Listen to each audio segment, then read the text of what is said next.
ओम सभी को नमस्ते जी। मैं अग्निदेव आर्य। आज का हमारा विषय है कि रात्रि दोष से कितनी बड़ी हानि होती है या नहीं होती।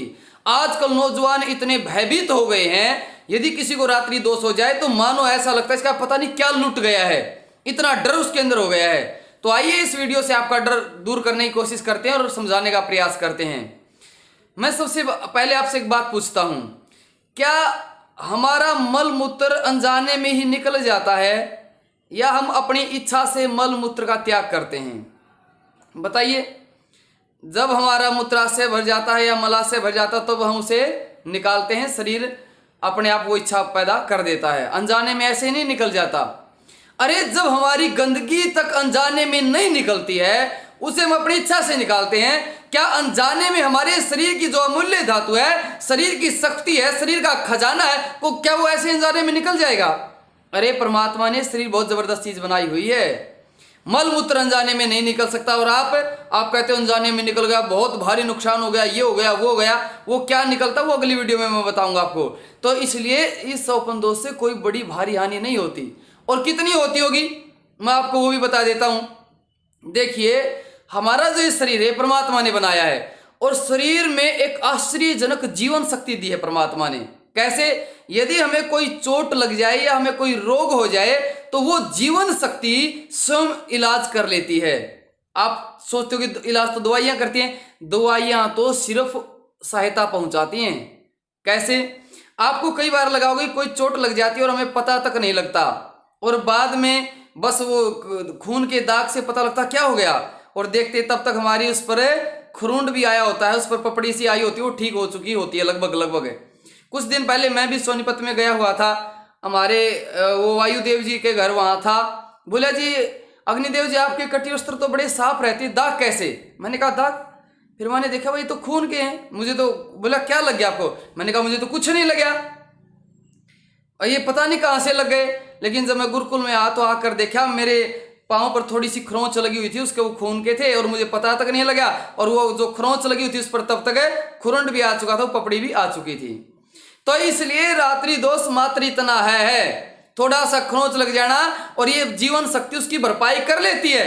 आपको उससे डरने की जरूरत नहीं है, उसे भयभीत होने की जरूरत नहीं है। मैं आपको पहले ही बता चुका हूं, इससे ज्यादा मत डरो। और नुकसान कितना होता है? मात्र वो थोड़ा सा खून के दाग जैसा होता है और वो भरपाई हो जाती है, पपड़ी आ जाती है।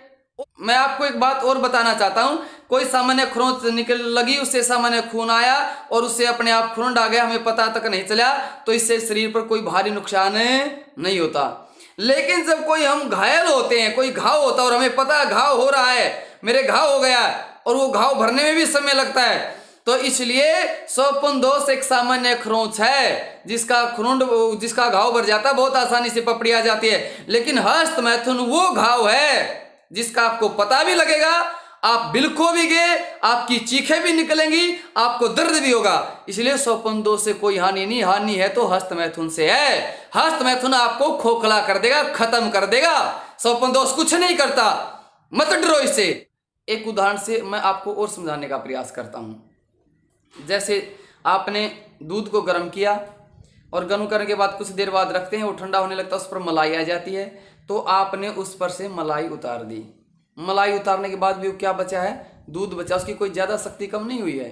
तो इसी तरह आपका स्वप्न दोष होना मात्र मलाई निकलना है, लेकिन अब भी वो दूध बचा हुआ है, अब भी चिंता मत करो आप, अब भी वो दूध ही है। लेकिन यदि आपने जो दूध गर्म करके ठंडा किया और अब उसमें रई लगा करके, जामुन लगा करके उसको बिलो दिया है और मक्खन निकाल लिया, अब क्या बच गया? मक्खन निकलने के बाद क्या रहा? अब तो लस्सी बच गई भाई, लस्सी बन गई वो। तो इसी तरह हस्त मैथुन बिलो देता शरीर को, असली शक्ति निकाल देता, वो कुछ नहीं बचता फिर, और स्वप्न दोष से कोई बड़ी हानि नहीं होती। तो मैं अपने सभी साथियों से, ब्रह्मचारियों से ये कहना चाहता हूं, ना डरो, इससे कुछ नहीं बिगड़ता। इस स्वप्न दोष से बिगड़ता है तुम्हारे हस्त मैथुन करने से बिगड़ता है, लड़कियों के साथ गंदी चैटिंग करने से बिगड़ता है, अश्लील फिल्में देखने से बिगड़ता है, गंदे मित्रों की अश्लील बातें सुनने से बिगड़ता है। इस स्वप्न दोष से कुछ नहीं बिगड़ता भाइयों, मत डरो। ये इस डर के कारण तुम्हारे हर रोज होता है, हर रोज पूछेंगे मुझे होता है, क्या करूं? अरे अब मैं तो आज 34-35 वर्ष का हो गया हूं, हो गया तो हो गया, कौन सी बड़ी बात है, क्या फांसी टूट गई इसमें? हो जाता है कई बार ये खान पान से, लेकिन जितना ज्यादा मन में रखोगे उतना ही ज्यादा होगा। इस बात को अपने दिमाग में फिट कर लो। इससे कोई बड़ी हानि नहीं होती, कोई भारी नुकसान नहीं होता। फिर समझ लो, फिर सोच लो और मजबूत हो जाओ। और फिर ये निकलता क्या है, जो चिपचिपा सा निकलता है, ये मैं आपको आगे आने वाली वीडियो में बताऊंगा। धन्यवाद, नमस्ते जी।